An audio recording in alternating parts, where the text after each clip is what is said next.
Bonjour à tous, on se retrouve pour une nouvelle vidéo donc concernant MEM 4 que je vais vous présenter. Donc cette vidéo aura pour but de vous présenter quelques modifications que vous pouvez apporter, quelques bricolages et quelques styles de peinture, enfin un style de peinture précisément que j'ai réalisé pour MEM 4. Donc tout d'abord, donc Colt M81 CQBR. Donc je vais vous lire les caractéristiques qui sont données depuis le site que j'ai commandé. Ensuite, je vais vous faire 2-3 au passage. En même temps, je vais expliquer quelques petits trucs que j'ai remarqués. Et ensuite, je passerai à la réplique elle-même en vous montrant les modifications et autres que j'ai réalisées. Donc, je lis type de réplique, donc M4, M15, M16. Propulsion électrique AEG. Matière ABS et métal. Mode de tir, donc sécurité semi-automatique et full automatique. Le type de batterie, pardon, c'est une 8.4 volts. La connectique, donc Tamiya minimale. Batterie plus chargeur inclus, oui. Capacité du chargeur, donc 350 billes. Le chargeur est en métal. Hop-up, oui, réglable, d'accord. Type de crosse, crâne rétractable, donc c'est ce type-là, hein. C'est pour loger votre batterie. La Gearbox version 2, donc normal pour une M4. Couleur. Donc déjà, petit détail sur la couleur. Noir, tan et Dark Earth. Donc là on lit Dark Earth Combat. Je sais pas si vous voyez bien la même couleur que moi, mais bon pour moi ça c'est du Dark Earth. C'est ce qui se rapproche le plus de vert foncé. En revanche, la réplique quand je l'ai reçue était en tan. Donc pour vous faire un petit aperçu, voilà, c'est cette couleur là, à peu près. C'est sable. Donc il n'y a aucune trace de Dark Earth. Donc déjà, voilà. Et je tiens à préciser, donc toutes les couleurs qu'on voit, donc tout le garde-main est en tan, crosse, poignée et aussi le chargeur. Ensuite, donc biconseillé 0,20, 0,23, 0,25. Poids de la réplique, donc 2710. Pour ceux qui savent pas trop comment choisir leur réplique au niveau de la puissance et de la portée, etc. Donc moi je me fie toujours au poids, au FPS et au joule. Donc là le poids de la réplique c'est 2,710 kg, ce qui est quand même du bon... Ça voudrait dire qu'il y a pas mal de parties en métal dans la réplique, donc elle est costaud. Ensuite, donc je zappe les longueurs de la réplique, hein, elle est un peu petite. Donc la longueur du canon c'est 363 mm, ce qui est petit, c'est un garde-main de base. Donc 360 fps, ce qui commence déjà à bien taper. Il me semble que c'est les FPS recommandés en partie standard d'Airsoft. Et 1,2 joules, donc mètres par seconde 110. Voilà, moi je me fie à ça, donc 1,2 joules et 360 fps. Je vois à peu près à combien ça va taper. Et moi, voilà, moi je trouve que pour un jeu standard, c'est une bonne réplique. Ensuite, le poids aussi, c'est niveau costaud. Donc là, je vois particularité, corps polymère, canon métal, gearbox et engrenage en métal, garde-main RIS, chargeur 350 billes en métal, crosse réglable, livré avec la batterie et le chargeur de batterie. Voilà. Donc ça, c'est les caractéristiques sur le site. Maintenant, ce qu'il en est, voilà, je vous l'ai dit, c'est pas du Dark Earth. Ensuite, ça correspond bien, hein, je tape bien à 110 mètres, j'ai bien une bonne portée sur les... J'ai bien une bonne portée quand je tire, et la réplique est costaud. Donc, par contre, le seul bémol, je vais dire, c'est que faut faire attention. Le garde-main avant, sur cela, généralement, bouge. Donc, quand vous allez, je sais pas, mettre une poignée et que vous allez tendance à appuyer sur la poignée, si vous faites bien attention, votre garde-main va se baisser. Si vous êtes comme moi et que vous aimez quand c'est costaud, alors vous avez deux possibilités. Soit vous faites comme moi j'ai fait, c'est-à-dire changer le garde-main et vraiment le fixer. Soit vous dévissez. Donc vous dévissez, vous enlevez le garde-main, vous dévissez la bague. Donc faut tirer cette partie-là. Peut-être je ferai une vidéo pour vous montrer. Mais voilà. S'il y a une vidéo américaine, il me semble comme ça. Faut tirer, dévisser. Ensuite, vous pouvez enlever donc tout le canon. Et en fait, pour fiabiliser tout ça, vous n'allez pas dévisser, mais serrer. Donc ça va plus vous serrer le canon, et ça va tout vous serrer en fait. Donc je sais pas si c'est une technique des fabricants pour qu'on se dise ah mince ça va casser, ou alors si c'est pas fait exprès, mais voilà. Fallait bien visser au moins un bon tour pour que ça tienne correctement. Donc ça après c'est à vous de voir. Sinon voilà, je vais passer à la réplique en elle-même et vous présenter donc les modifications et autres que j'ai apportées. Donc voilà, la réplique modifiée.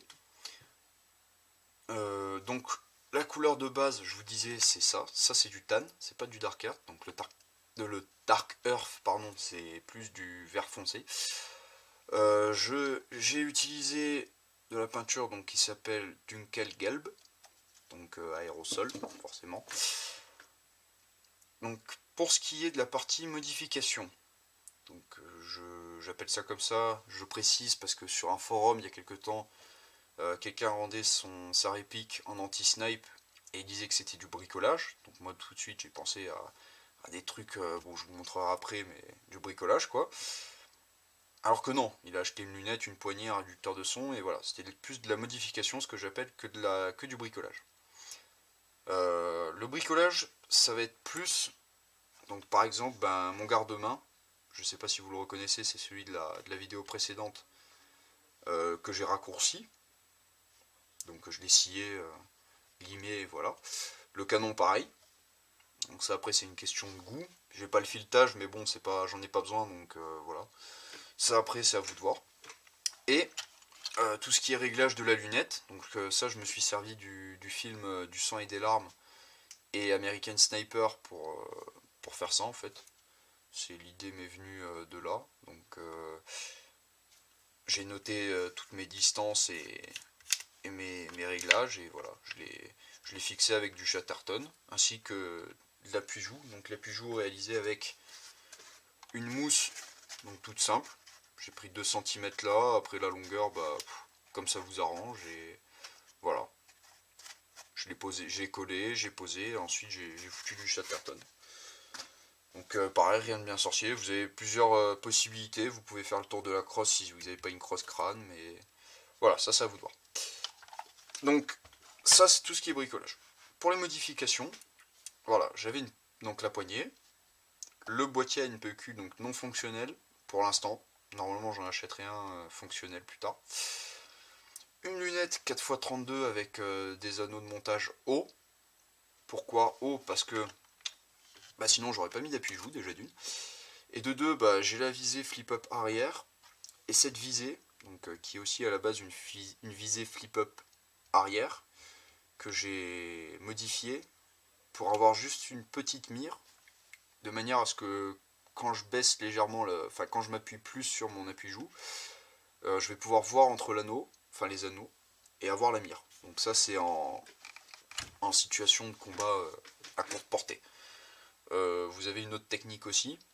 Ce que je pense que je vais faire, c'est vous acheter un anneau de montage avec un rail RIS, et vous achetez un tout petit viseur ou une visée flip-up pareil ou autre, et vous la fixez. Donc moi je pensais mettre un petit point rouge, mais j'ai pas encore trouvé de site, donc je pense ça c'est plus tout ce qui est américain ou autre, parce que français il n'y a pas, il n'y a que des grands, donc j'ai pensé à le scier, mais j'aurais plus la lumière, ce qui est assez emmerdant, donc ça je verrai plus tard. Mais pour l'instant voilà, ça donne ça. Ensuite, ce qui est de la peinture. Donc la peinture, j'ai fait la première couche en tan, et je me suis servi de la fameuse technique du sac à patates, enfin du filet pardon, qui vous donne une petite texture, enfin une petite forme de serpent un peu. Donc après pour les formes, j'ai fait en diagonale, en changeant les sens. Ça c'est un choix, donc on le voit là, les différents sens. Vous pouvez faire dans le même sens de diagonale ou droit, comme vous voulez, comme ça vous chante, ça c'est à vous de voir.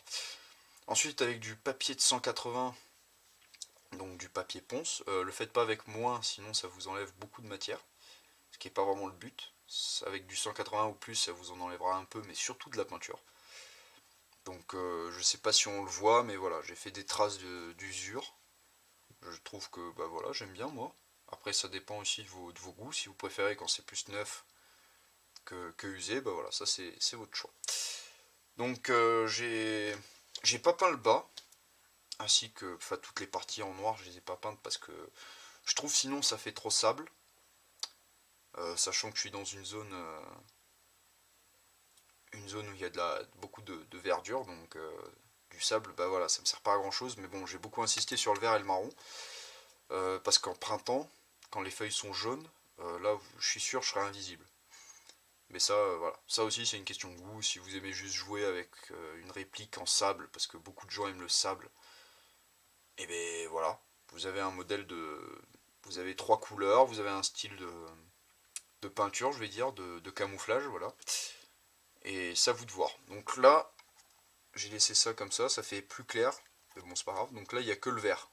Le tan et le vert. Donc ça vous donne aussi une petite idée.